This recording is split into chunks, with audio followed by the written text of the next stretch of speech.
கிராமிய சுற்றுச்சூழல் நண்பர்களுக்கு வணக்கம். நம்ம மாடை கன்றுக்குட்டி போட்டுச்சுல, அந்த வீடியோ போடவே இல்லை. ரொம்ப நாளாக கேட்டே இருந்தீங்க. சரி போட்டுடலான்னு சொல்லி போட்டாச்சு. ஒர்க்கு அதிகமாக இருக்குது. வீடியோ எடிட் பண்ணுறதுக்கு கூட நேரம் இல்லை. இந்த மார்ச் 31 போட்டுச்சு. காலையில் ஒரு 6:15 மணி போல் நான் எழுந்து வெளியில் வந்தேன். பாத்ரூம் போகிறதுக்காக வெளில வந்தேன். அந்த டைமில் பார்த்திங்கன்னா மாடு திடீர்னு பார்த்திங்கன்னா கால் மட்டும் வெளில தெரிஞ்சுது. அதுக்கு முன்னாடி எந்த ஒரு அறிகுறியுமே கிடையாது. மாடு எப்போ சனை ஊசி போட்டிங்க, எப்போ கன்றுக்குட்டி போட்டுச்சுன்னு சொல்லி கேட்டிருந்தீங்க. கரெக்டாக 9 மாதம் கம்ப்ளீட் ஆகிட்டு 10வது மாதம் எப்போ நாங்கள் ஊசி போட்டோன்னு பார்த்தீங்கன்னா, சனை ஊசி போட்டது ஜூன் 26 போட்டது. மார்ச் 31 நம்ம மாடு கன்றுக்குட்டி போட்டுடுச்சு. கரெக்டான டைமுக்கு போட்டுருச்சு. என்ன கன்றுக்குட்டி போட்டிருக்குன்னு பார்த்தீங்கன்னா, பொம்பளை கன்றுக்குட்டி, அதாவது கிடாரி கன்றுக்குட்டி தான் போட்டிருக்கு. நான் எழுந்து வந்தோடனே பார்த்திங்கன்னா இந்த கால் பார்த்தோடனே நான் பயந்துட்டேன்.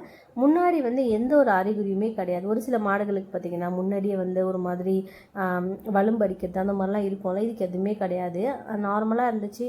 நானும் மாடு ஷிட்டு எதுவுமே க்ளீன் பண்ணிட்டு நைட்டு இருக்குள்ள அப்படியே தான் இருந்துச்சு. காலையில் பார்க்குறேன் அதே சாணிலேயே படுத்துட்டு கன்றுக்குட்டி போட ஆரம்பிச்சிருச்சு. எனக்கு ரொம்ப பயமாயிடுச்சு. ஏன்னா இது ஃபஸ்ட்டு நான் தனியாக இந்த மாடு கன்றுக்குட்டி போடுறதை பிரசவம் பண்ணுறது பார்க்குற மாதிரி இருந்துச்சு. எப்பவுமே எங்கள் அம்மா இருப்பாங்க கூட. நான் கூட சும்மா சப்போர்ட்டுக்கு மட்டும் இருந்துட்டு வீடியோ எடுத்துகிட்டு நின்றுட்டுருப்பேன்.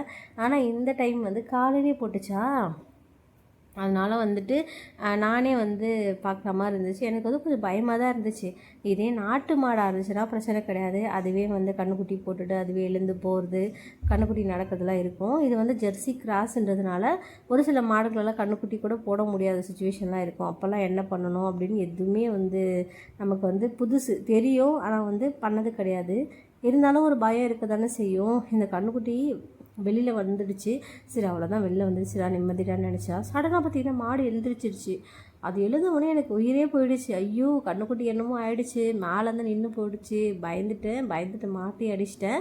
நீங்கள் சொன்னீங்க மாட்டை அடிக்கக்கூடாது, ப்ளீடிங் ஸ்டாப் ஆகாதுன்ற மாதிரி சொன்னீங்க. நான் ரொம்ப ஃபோர்ஸெல்லாம் அடிக்கலை. என்னென்னா கன்றுக்குட்டி இப்போ நிற்க வச்சு போட்டுருச்சேன்னு சொல்லி ஒரு வருத்தம். அப்புறம் ஒரு சிலர் சொல்லியிருந்தீங்க கன்றுக்குட்டி பிடிச்சிடணும், தலை வெளில வந்தாலே பிடிச்சிடணும், கால் வெளில வந்தாலேன்னு சொன்னீங்க. இதுக்கு முன்னாடி நான் அந்த மாதிரி பிடிச்சி பழக்கம் இல்லை. அதனால் நான் அப்படியே போட்டுக்கொண்டு பார்த்தா தொப்புன்னு கீழே வந்துச்சு. கால் ஏதோ ஆகிடுச்சோன்னு சொல்லி பயந்துட்டு ஃபஸ்ட்டு சரி ஷெட்டு க்ளீன் பண்ணிடலாம், ஷெட்டு ஃபுல்லாக ஒரே சாணியாக இருக்கேன்னு சொல்லிட்டு ஷெட்டை க்ளீன் பண்ணுற வேலையை தான் பார்த்துருந்தேன். கடன்னு அந்த போட்ட ஆர்வத்தில் டக்குன்னு க்ளீன் பண்ணிட்டேன். நான் போட்ட உடனே என்ன கன்றுக்குட்டின்னு ஃபஸ்ட்டு நான் பார்க்கவே இல்லை. எனக்கு அந்த கன்றுக்குட்டி கால் எதாவது ஆகிட போகுதுன்னு சொல்லிட்டு தான் ரொம்ப நேரம் என்ன பண்ணேன்னா, கொடியில் ஒரு நைட்டி இருந்துச்சு, அதை தூக்கிட்டு அப்படியே போட்டு கன்றுக்குட்டியெல்லாம் மாடு நக்கின உடனே கொஞ்சம் ஃப்ரெஷ் ஆகிடுச்சு. அப்புறமா காலெல்லாம் பார்த்தேன், ஓகேவாக தான் இருந்துச்சு. ஆனால் ரொம்ப நேரம் கன்றுக்குட்டி எழுந்திரிக்கலையா, எனக்கு ஒரு பயம், எதாவது கால் கீழே எலும்பு எதாவது ஆகிடுச்சோ அப்படின்ட்டு. சரி கன்றுக்குட்டி போட்டுருச்சுரா, சரி நெக்ஸ்ட் வேலையை பார்ப்போன்னு பார்த்தா திடீர்னு பார்த்திங்கன்னா இந்த மாதிரி வந்துச்சு. இதை பார்த்தோன்னே இதுதான் நஞ்சு கொடின்னு நினச்சிட்டு இருந்தேன். அப்புறம் பார்த்திங்கன்னா இது சடனாக இதுவும் எழுந்துருச்சு வந்தவொடனே. ஒருவேளை மாடில் எழுந்து நின்னாதான் போட முடியுமோ என்னன்னு தெரியல. அப்புறம் பார்த்திங்கன்னா இதுதான் பனிக்கூட நீராமா. லேடிஸ்க்கெலாம் பார்த்திங்கன்னா ஃபஸ்ட்டு பனிக்கூட நீர் தான் முன்னாடி வரும், அதுக்கப்புறமா தான் குழந்த வரும்னு சொல்லுவாங்க. ஆனால் இதுக்கு பார்த்திங்கன்னா குழந்த ஃபஸ்ட்டு வந்துச்சு, அதுக்கப்புறமா பனிக்கூட நீர் வந்துச்சு. இந்த பனிக்கூட நீர், இந்த நஞ்சு கொடியெலாம் மாடு சாப்பிடக்கூடாதுன்னு சொல்லுவாங்க. ஏன்னா அது எல்லாமே கெட்ட தண்ணி தான்ன்றதுனால மாடு பார்த்திங்கன்னா அதை நக்க ஆரம்பிச்சிருச்சு. உடனே சரி மாடு ஷெட்டு கழுவிடணும்னு சொல்லிட்டு க்ளீனாக பெருக்க ஆரம்பிச்சிட்டேன். மாடுக்கு இந்த டைமில் என்னென்னலாம் தீவனம் கொடுக்கணும்னு சொல்லிட்டு அம்மாவோட மாடு கன்றுக்குட்டி போட்டப்போ நான் வீடியோவில் நஞ்சுக்குடி வரலன்னு சொல்லியிருந்தேன் பார்த்திங்களா, அதில் FBயில் எக்கச்சக்க கமெண்ட்டு, இன்ஸ்டாலையும் எக்கச்சக்க கமெண்ட்டு. அந்த கமெண்ட் எல்லாமே வந்ததுனால எனக்கு இந்த மாடோட டெலிவரி பார்க்கறதுக்கு ரொம்ப யூஸ்ஃபுல்லாக இருந்துச்சு. நிறைய பேர் நிறைய விஷயம் சொல்லியிருந்தீங்க. எனக்கு தெரியாத எவ்வளோ விஷயம் நான் கற்றுக்கிட்டேன் அந்த ஒரு வீடியோவில். அம்மாவோட மாடு நஞ்சு கொடி போடலன்னு சொன்னல, அதனால் அதில் என்னென்னலாம் மிஸ்டேக் நான் பண்ணணும் அந்த எல்லா மிஸ்டேக்குமே இதில் சரி பண்ணிக்கலாம்னு சொல்லிவிட்டு மாடை ஃபஸ்ட்டு க்ளீனாக பெருக்கி முடிச்சுட்டு இங்கே ஓட்டிகிட்டு கட்ட ஸ்டார்ட் பண்ணிட்டேன். ஆனால் இந்த மாடு ரொம்ப என்ன சொல்கிறது, நல்ல மாடுன்ட்டு நான் சொல்லுவேன். எந்த ஒரு பிரச்சனையும் அடம் எதுவுமே பண்ணல. நம்ம என்ன இழுத்தபடியே வந்துருச்சு. இது நாங்கள் வெளியிலேருந்து வாங்கின மாடு தான். போன டைம் கன்றுக்குட்டி போட்டு 7வது நாள் ஓட்டிகிட்டு வந்தோம். இந்த டைம் உடனேவே கன்றுக்குட்டி போட்டுருச்சு. கன்றுக்குட்டி போன டைம் போட்ட கன்றுக்குட்டி தான் இறந்து போயிடுச்சு. சரி ஃபஸ்ட்டு எப்போவுமே மடியை கழுவிடலாம்னு சொல்லிட்டு அந்த மடியிலேருந்து அந்த பால் கறந்து பூமிக்கு விடுவாங்க, அந்த பூமாதேவிக்கு விடுவாங்க. அதாவது ஒன்று ஓடுற தண்ணியிலோ இல்லை நிலத்துலேயே விடுவாங்க. நாங்கள் வந்து ஃபஸ்ட்டு 2 டைம் வந்து பீச்சு கீழே விட்டுட்டு அதுக்கப்புறம் மடியில் நல்லா க்ளீன் பண்ண ஆரம்பித்தோம். ஏன்னா பால் கறக்கிறத விட்டு ஒரு 6-7 மாதம் கிட்ட ஆயிடுச்சு. அதுக்கப்புறம் திரும்ப வரதுனால மடி எல்லாமே க்ளீன் பண்ணியாச்சு. நம்ம மாட்டுக்கு வேறு உண்ணி வேறு இருந்துச்சா, அதனால சரி எல்லாத்தையும் க்ளீன் பண்ணிவிட்டு அப்படியே மாடு தூக்கிட்டு போயிட்டு பால் குடிக்க வச்சிடலாம்னு சொல்லிட்டு தூக்குனேனாலும் தூக்கவே முடியல. இந்த டைமில் தான் நான் வந்து என்ன கன்றுக்குட்டின்னு பார்த்தேன். கிடாரி கன்றுக்குட்டி தான் வந்து போட்டிருந்துச்சு. ரொம்ப சந்தோஷமாக போயிடுச்சு. ஏன்னா போன டைம் இது போட்டது வந்து காளை கன்றுக்குட்டியா, இந்த டைம் வந்து கிடாரி கன்றுக்குட்டி. நம்மளோட சொந்த மாடு வீட்டில் இருந்துச்சுல்ல, அது எல்லாமே கிடாரி கன்று தான் போடும். ஒரு மாட்டிலேருந்து நான் 4 மாடு வந்து உற்பத்தி பண்ணியிருக்கேன். அதில் அப்புறமா தான் அது வந்து சேல் பண்ணியாச்சு. ஏன்னா வந்து முட்டை ஆரம்பிச்சிச்சு அந்த மாடு, அதனால் வந்து சேல் பண்ணிட்டேன்.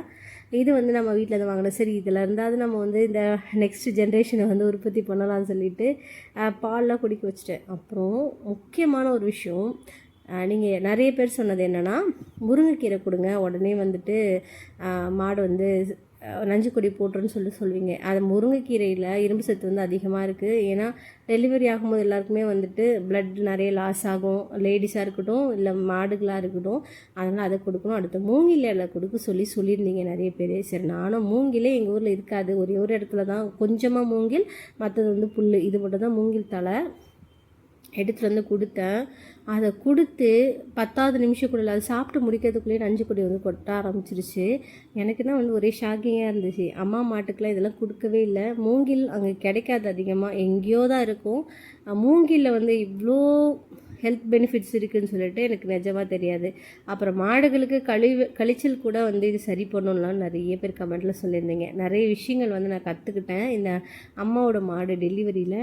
அம்மா மாடுக்கான எல்லா தேவைகளுமே வந்து நான் வந்து அதிலேருந்தே பார்த்துக்கிட்டேன். அனுபவம் தான் வந்து நமக்கு பாடம் கற்றுக் கொடுக்குன்னு சொல்லுவாங்க. என்ன தான் நம்ம ரீட் பண்ணி படித்தாங்க கூட அனுபவப்பட்டால் மட்டும்தான் அது எல்லாமே நம்மளுக்கு வந்து கற்றுக்க முடியும். அந்த மாதிரி தான் அம்மாவோட மாடை நான் பார்த்து இந்த மாடில் என்னென்னலாம் எப்படிலாம் ஹேண்டில் பண்ணுமோ அது எல்லாமே ஹேண்டில் பண்ணேன். இதில் தான் நஞ்சு கொடி எல்லாமே வந்து இப்போ தான் வருது. எல்லாமே இதுதான் எனக்கு ஃபஸ்ட் டைம் நானாக வந்து நஞ்சு கொடி எடுத்து இது போடுறது எல்லாமே.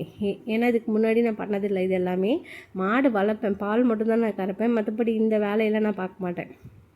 ஆனால் இன்றைக்கி யாருமே இல்லை, அதனால நான் தான் வந்து பார்க்கணுன்ற மாதிரி பார்த்தாச்சு. நஞ்சு கொடியெல்லாம் எடுத்து ஒரு ஓரமாக வச்சுட்டேன். அது வந்து நாயோ சாப்பிடக்கூடாது, பால் உள்ள மரத்தில் வந்து கட்டுன்னு சொல்லுவாங்க. உடனே அடுத்த ப்ராசஸ் பார்த்திங்கன்னா மாடை வந்து கழுவ ஆரம்பிச்சாச்சு.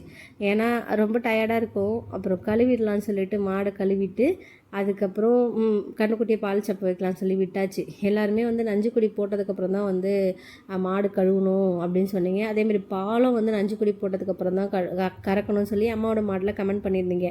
அப்போ தான் வந்து மடி வெயிட்டில் வந்து மாடு வந்து நஞ்சுக்குடியை வந்து சீக்கிரமாக வந்து ரெடியூஸ் பண்ணிடும் அப்படின்னு சொன்னீங்களா. அதுக்காக இது எல்லா ப்ராசஸுமே அந்த கன்றுக்குட்டி போட்ட ஒரு 1/2 மணி நேரத்துக்குள்ளே எல்லாமே முடிச்சிருச்சு.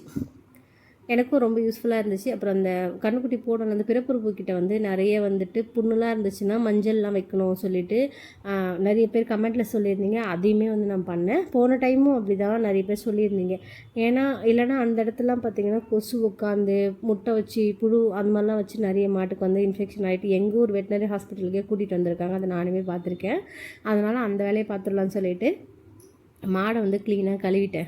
சரி, மஞ்சள் வச்சு சாமி கும்பிடுவாங்கள்ல, மஞ்சள் அப்புறம் குங்குமம், அந்த கொம்பில் வந்து இது போடுவாங்க சுண்ணாம்பு, அதையுமே வந்து போட்டு விட்டாச்சு. அப்புறம் அந்த பிறப்புறுப்பு பக்கத்துலாம் ஃபுல்லாக வந்து மஞ்சள் பூசி கவர் பண்ணிட்டேன். அப்போ தான் அந்த கொசுக்கள்லாம் உட்காராது கடிக்கொண்டு.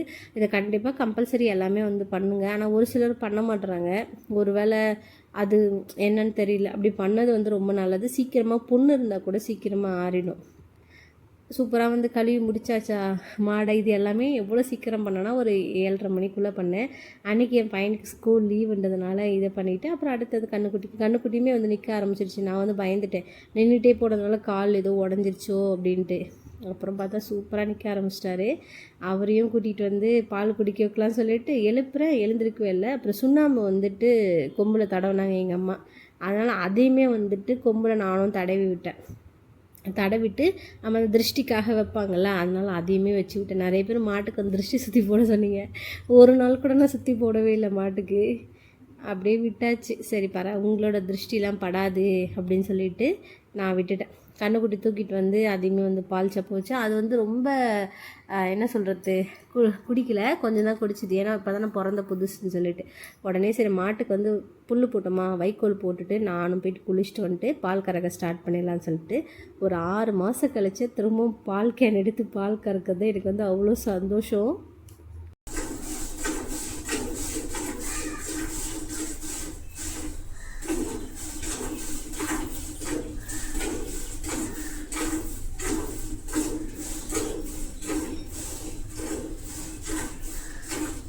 நான் எவ்வளோ வீடியோ போட்டாலும் வியூஸ் போதும்.